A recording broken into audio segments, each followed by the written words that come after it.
Hello students, मैं मोहित भारद्वाज फिर स्वागत करता हूं आपके अपने YouTube channel HPS education hub पर। आज की वीडियो में हम चैप्टर फर्स्ट स्टार्ट कर रहे हैं, क्लास 11th सेट्स यानी समुच्चय के बारे में पढ़ेंगे।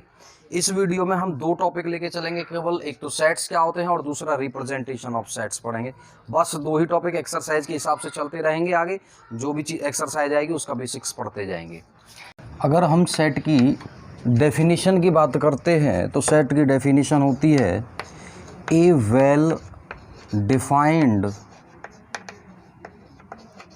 Collection of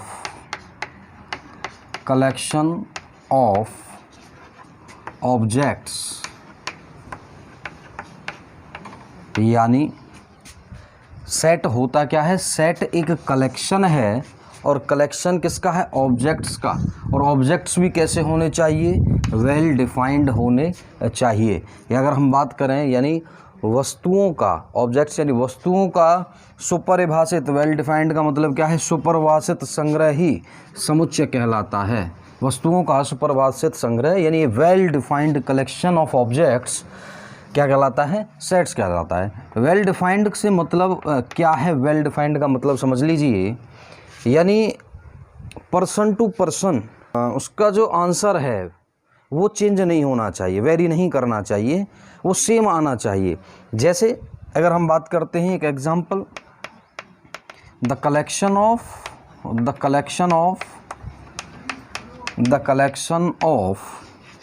vowels in English alphabet. अगर हम कलेक्शन की बात करते हैं, वॉवेल्स के कलेक्शन की, तो कौन कौन से हो जाएंगे? ए, ई, आई, ओ, यू। यानी किसी से भी अगर पूछा जाए तो हर किसी का रिप्लाई सेम रहेगा, ए, ई, आई, ओ, यू। ये चेंज नहीं होगा, चाहे किसी से भी पूछा जाए। किसी भी व्यक्ति से अगर पूछे हम, अगर किसी से मान के चलो आपसे पूछा जाए कि कलेक्शन ऑफ वॉवेल्स बताइए, तो आप भी यही बताएंगे, ए, ई, आई, ओ, यू। आपके दोस्त से पूछा जाए, किसी भी व्यक्ति से अगर हम बात करें, तो ये कलेक्शन चेंज नहीं होगा, ये collection A, E, I, O, you ही रहेगा। एक और एग्जाम्पल लेते हैं, एग्जाम्पल सेकंड। मान लीजिए top 3 batsman of Indian cricket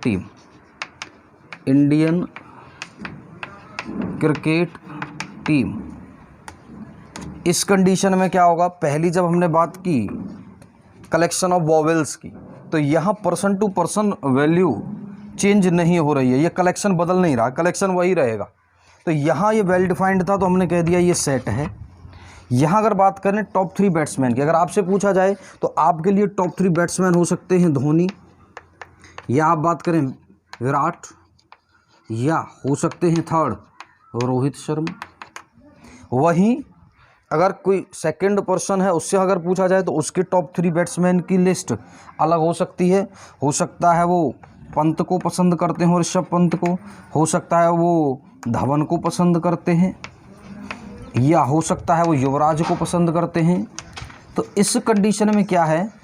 person to person इसके जो कलेक्शन है, यानी टॉप 3 बैट्समैन की लिस्ट जो है वो चेंज हो रही है। यहाँ ये वेल डिफाइंड नहीं है, तो वेल डिफाइंड नहीं है तो ये it is not a set, ये सेट नहीं होगा, ये सेट नहीं होगा। वेल डिफाइंड सेट होने के लिए ऑब्जेक्ट्स का जो कलेक्शन है वो वेल डिफाइंड होना ज़रूरी है। अब इसके बाद अब बात करते हैं कि सेट को रिप्रेजेंट कैसे करते हैं, यानी रिप्रेजेंटेशन ऑफ सेट्स, कि सेट को किस तरह से हम लिख सकते हैं। ये हमने बात कर ली कि सेट होने के लिए ज़रूरी है कि कलेक्शन जो हो ऑब्जेक्ट्स का वो कैसा होना चाहिए? वेल डिफाइंड होना चाहिए। अब सेट को हम लिख कैसे सकते हैं, उसकी 2 मेथड हैं। अब उस पर बात करेंगे रिप्रेजेंटेशन ऑफ सेट्स पर। दूसरा हम बात करेंगे अब representation of set, representation of sets. तो सेट को रिप्रेजेंट करने के लिए हमारे पास 2 मेथड होते हैं। पहला मेथड है रोस्टर फॉर्म रोस्टर फॉर्म, या हम इसे कह देते हैं और टेबुलर फॉर्म, टेबुलर फॉर्म। और दूसरा हमारे पास मेथड होता है, दूसरा मेथड होता है हमारे पास set builder form, set builder form. दोनों ही हैं क्या, इनको अच्छे से समझाता हूँ। हिंदी में रोस्टर फॉर्म को कह देते हैं तालिका विधि, तालिका विधि, और सेट बिल्डर फॉर्म को कहते हैं समुच्चय, समुच्चय निर्माण विधि, जिससे एक सेट बनाया जा सके। दोनों पे बात करते हैं, एक एग्जांपल लेंगे और दोनों मेथड्स को बताएंगे कि सेट बिल्डर फॉर्म क्या होती है और रोस्टर फॉर्म क्या होती है। एक एग्जांपल लेते हैं, the collection of vowels in English alphabet.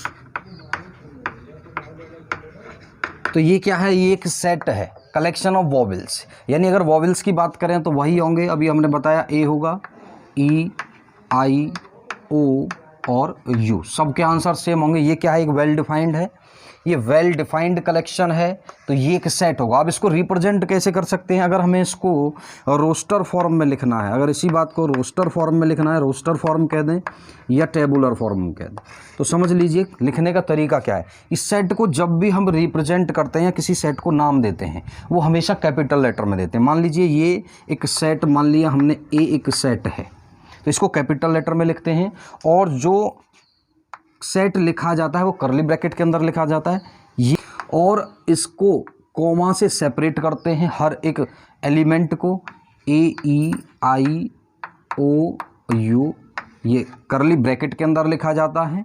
और जो ऑब्जेक्ट्स कह दें या लेटर्स कह दें या किसी भी चीज़ की बात कर रहे हैं, वो क्या कहलाएंगे, ये इसके एलिमेंट्स कहलाते हैं। ए, ई, आई, ओ, यू, ये इसके क्या हो गए, ये एलिमेंट्स हैं, ये इसके एलिमेंट्स हैं। इसको कह देते हैं अवयव, एलिमेंट्स कह दें, और हिंदी में इसको बोल देते हैं अवयव। ये अवयव होते हैं, इनको हमेशा सेट के जो एलिमेंट्स होते हैं उन्हें स्मॉल लेटर्स में रिप्रेजेंट करते हैं, और सेट को कैपिटल लेटर से लिखा जाता है। अगर यही चीज़, ये हो गई रोस्टर फॉर्म, यानी एक टेबुलर फॉर्म, नाम से ही क्लियर है, टेबल यानी एक अरेंजमेंट, एलिमेंट्स में लिखना क्या कहलाता है, रोस्टर फॉर्म कहलाता है। और इसी चीज़ को अगर हमें लिखना हो सेट बिल्डर फॉर्म में, अगर यही बात हमें लिखनी है सेट बिल्डर फॉर्म में लिखनी है, तो इसको कैसे लिखेंगे। अगर यही चीज़ सेट बिल्डर फॉर्म में लिखी जाए तो क्या लिखोगे, ये मान लीजिए ए एक सेट है, वही करली ब्रैकेट, तो यहाँ लिखेंगे ये एक्स के अंदर जो एलिमेंट्स हैं, तो ऐसे हम इसको डिफाइन करते हैं। ये क्या देता है, सेट बिल्डर फॉर्म डेफिनेशन देता है सेट की, जो हमें सेट दे रखा है। ऐसे डिफाइन करेंगे कि हर एलिमेंट वो प्रॉपर्टी रखता हो। जैसे मान लीजिए ए सेट में, ए सेट के अंदर ये एक्स एलिमेंट है, और एक्स एलिमेंट ये होता है सच दैट का सिंबल, अभी लिखा दूंगा सारे सिंबल्स जो इस चैप्टर में यूज़ करने वाले हैं। एक्स सच दैट, यानी एक्स इस प्रकार से है, ये एलिमेंट क्या है, x is a vowel of, x is a vowel of English alphabet.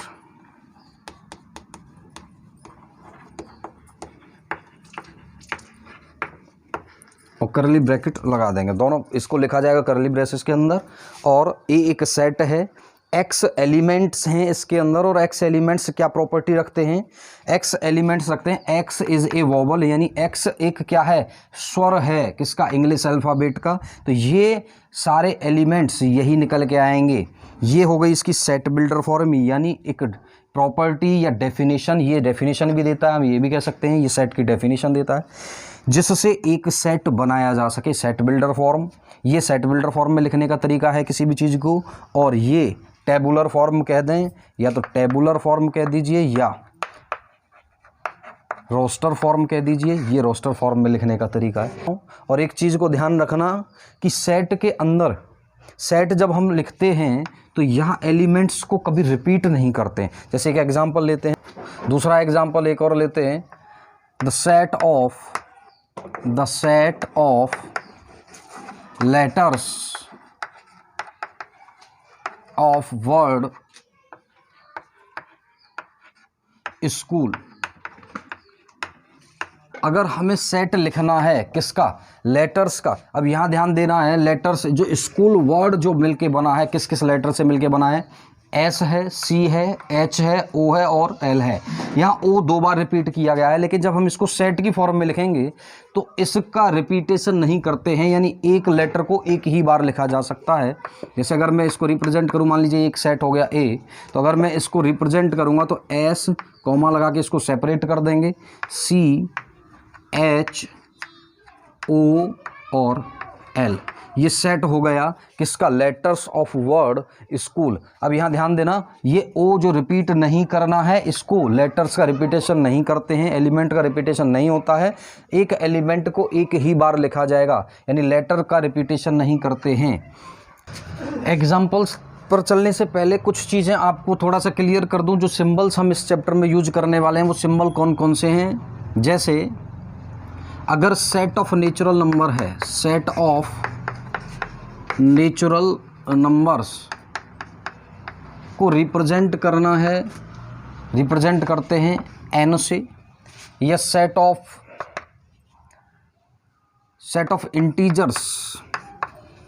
Integers का सेट को रिप्रेजेंट करना है जेड से। अगर ध्यान रखना पॉजिटिव, अगर पॉजिटिव इंटीजर की बात करेंगे तो जेड पॉजिटिव से रिप्रेजेंट करेंगे, और अगर नेगेटिव इंटीजर की बात करेंगे तो जेड नेगेटिव से। अगर बात की जाए rational number, set of rational numbers को रिप्रेजेंट करेंगे क्यू से, set of rational number Q से। अगर वही बात आए रियल नंबर्स को रिप्रेजेंट करना है, set of real numbers represent करेंगे रियल नंबर्स को आर से। और कुछ सिंबल हैं, जैसे कुछ सिंबल्स हैं, जैसे ये सिंबल होता है बिलोंग्स टू। अभी इस चीज़ को समझा दूंगा कि बिलोंग्स टू, और ये सिंबल है नॉट बिलोंग्स टू। एक बार इसको समझ लीजिए, दोनों सिंबल्स इस चैप्टर में हम यूज करने वाले हैं। मान लीजिए एक सेट आपको दे रखा है, मान लीजिए एक सेट आपको दे रखा है 1A, जिसके एलिमेंट हैं 1 3 5 7, ये आपके एलिमेंट्स एक सेट दे रखा है मान लीजिए, और इसके एलिमेंट हैं 1 3 5 7। तो बिलोंग्स का मतलब क्या होता है इसका, यानी अगर हम बात करें 1, तो 1 बिलोंग करता है सेट ए में, यानी ए के अंदर ये 1 एलिमेंट है या नहीं है। अगर हम बात करें 2, तो 2 इस सेट के अंदर नहीं है, यानी 2 नॉट बिलोंग्स टू ए, 2 ए से बिलोंग नहीं करता है। और बहुत सारे सिंबल्स हैं, जैसे ऐसे अगर हम यूज़ करते हैं, इसका मतलब होता है फॉर ऑल। एक सिंबल अभी मैंने आपको बताया था, ये सिंबल होता है सच दैट, और जो भी आते जाएंगे वो क्लियर करता जाऊंगा। जितने भी हम सिंबल्स यूज़ करेंगे, यूनियन, इंटरसेक्शन का, वो सारे जितने भी क्वेश्चंस आएंगे वो आपको कंटिन्यू कराता जाऊंगा। बाकी आगे अब एग्जांपल्स पर चलते हैं। चलिए एग्जाम्पल फर्स्ट क्या दे रखा है, चलो एग्जाम्पल 1 की बात करते हैं। दे रखा है right the solution set of the equation दे रखी है x² + x - 2 = 0 इन रोस्टर फॉर्म, यानी इस इक्वेशन का सॉल्यूशन जो आएगा उस सॉल्यूशन को रोस्टर फॉर्म में लिखना है। तो इसका सॉल्यूशन अगर हम करते हैं तो वही आप बहुत सारी आपने क्वाड्रेटिक इक्वेशंस को सॉल्व किया होगा 10th में भी 9th में भी। इसका अगर सॉल्यूशन करते हैं क्या आएगा, x² + 2x - x - 2 = 0।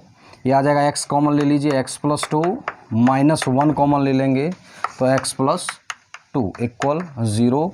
ये आ जाएगा, x + 2 कॉमन आ गया, ये हो जाएगा x, और यहाँ रह गया -1 = 0, यानी x + 2 = 0 और x - 1 = 0। यहाँ से x इक्वल आ जाएगा -2 या x = 1। तो दो सॉल्यूशन निकल के आए, -2 और 1। अब इसके सॉल्यूशन, अगर इसके सॉल्यूशन को हमें रोस्टर फॉर्म में लिखना है तो रोस्टर फॉर्म क्या हो जाएगी उसकी, रोस्टर फॉर्म क्या हो जाएगी, यानी करली ब्रैकेट के अंदर लिखना है और क्या कॉमा से सेपरेट कर देंगे, यानी -2, 1। ये क्या हो जाएगा, ये इसके सॉल्यूशन की रोस्टर फॉर्म है। एग्जाम्पल 2 की बात करते हैं। एग्जाम्पल 2 क्या दे रखा है? एग्जाम्पल 2 दे रखा है राइट द सेट किसका लिखना है? Set x such that x is a positive integer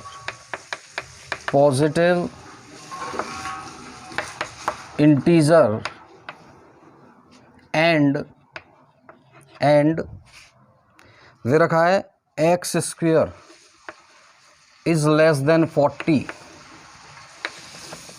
इसको लिखना है इन द रोस्टर फॉर्म। इसे रोस्टर फॉर्म में लिखना है कि रोस्टर फॉर्म में कैसे लिखा जा सकता है। ध्यान दीजिए, आपको डेफिनेशन दे रखी है, आपको डिफाइन कर रखा है अच्छे से। क्या दे रखा है?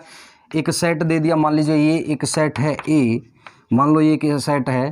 क्या दे रखा? एक्स एलिमेंट है और एक्स किस तरह से है? X is a positive integer. पहली बात वो पॉजिटिव इंटीजर होगा, वो यानी पॉजिटिव इंटीजर 1 2 3 4 5 6 ये होंगे।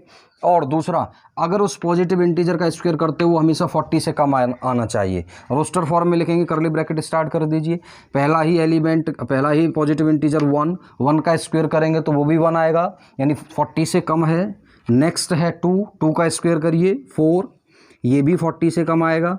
3 का स्क्वायर 9, 4 का स्क्वायर 16, 5 का स्क्वायर 25, 40 से कम है। नेक्स्ट है इंटीजर 6 का स्क्वायर करेंगे 36, ये भी कम है। और नेक्स्ट है इसके बाद 7, और 7 का अगर स्क्वायर किया जाएगा तो 7 का स्क्वायर हो जाएगा 49, जो कि 40 से बड़ा हो गया। और हमें चाहिए कि एक्स स्क्वायर हमेशा 40 से छोटा है।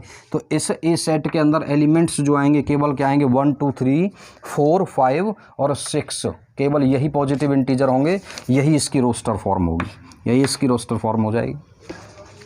नेक्स्ट बात करते हैं एग्जाम्पल 3 की। एग्जाम्पल 3 क्या दे रखा है? कह रहा है राइट द सेट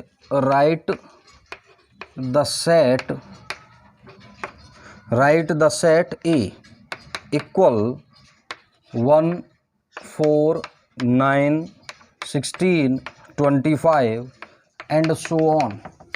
कह रहा है right the set A in set builder form,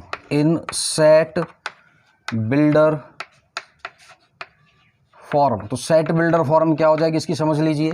क्या है? ए सेट दे रखा है ब्रैकेट स्टार्ट, यानी ऐसी एक्स सच दैट एक्स किस हिसाब से है, यानी अब हमें लिखना है जो प्रॉपर्टी इसका हर एक एलिमेंट सेटिस्फाई कर रहा हो वही लिख देंगे। वही सेट बिल्डर फॉर्म होती है जो सेट को बिल्ड कर सके, जो जिस प्रॉपर्टी से हर एलिमेंट बिलोंग कर रहा है। इसका क्या हो जाएगा? एक्स सच दैट एक्स क्या है? 1 का स्क्वायर 1, 2 का स्क्वायर 4, 3 का स्क्वायर 9, 4 का स्क्वायर 16, 5 का स्क्वायर 25, यानी एक्स क्या? X such that x is a square of x is a square. ये क्या है? स्क्वायर है किसका? नेचुरल नंबर्स का square. X such that x is a square of natural numbers.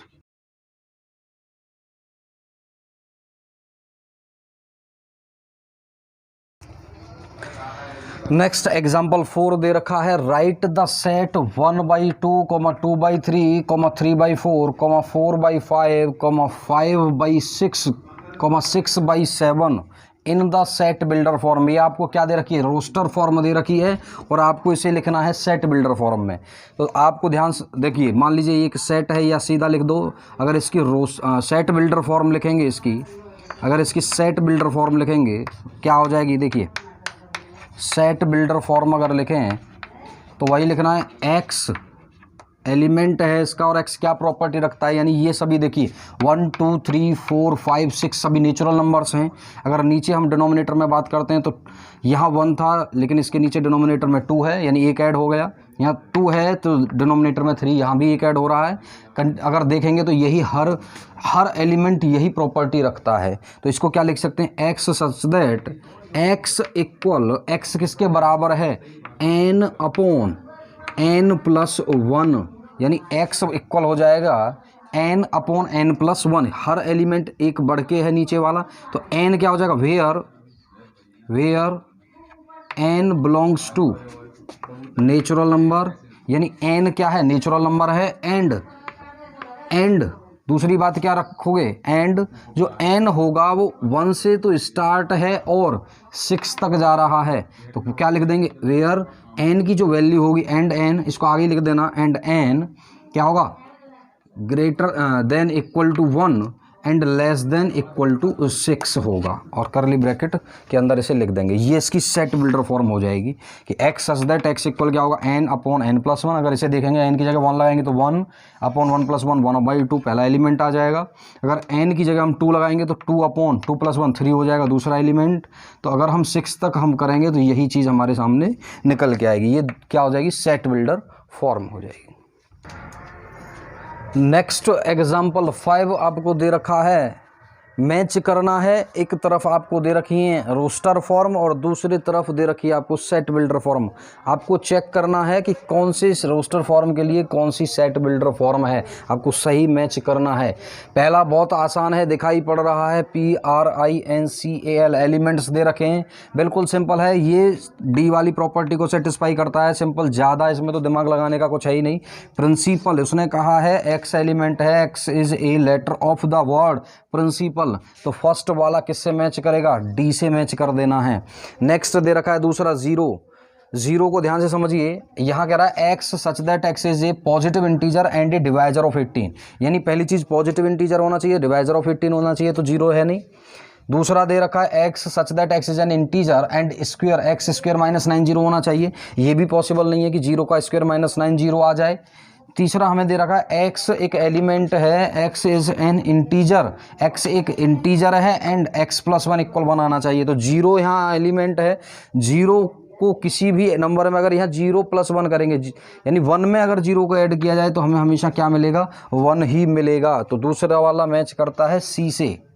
Third, अभी हमने बात की क्या है, डिवाइजर ऑफ 18, तो देखो 1 भी क्या करेगा, 1 भी 18 का डिवाइजर है, 2 भी, 3 भी है, 6 भी है, 9 भी है और 18 भी है, तो इसको सीधे ए से मैच कर दीजिए। और लास्ट दे रखा है, लास्ट फोर्थ कह रहा है x एक इंटीजर और x स्क्वायर, यानी 3 का स्क्वायर करेंगे 9 और 9 माइनस 9 भी 0 आएगा। दूसरा एलिमेंट है -3 का स्क्वायर करने पर भी 9 आएगा, 9 माइनस 9 भी 0 होगा, तो फोर्थ वाला किससे जाके मैच कर जाएगा, बी वाले से।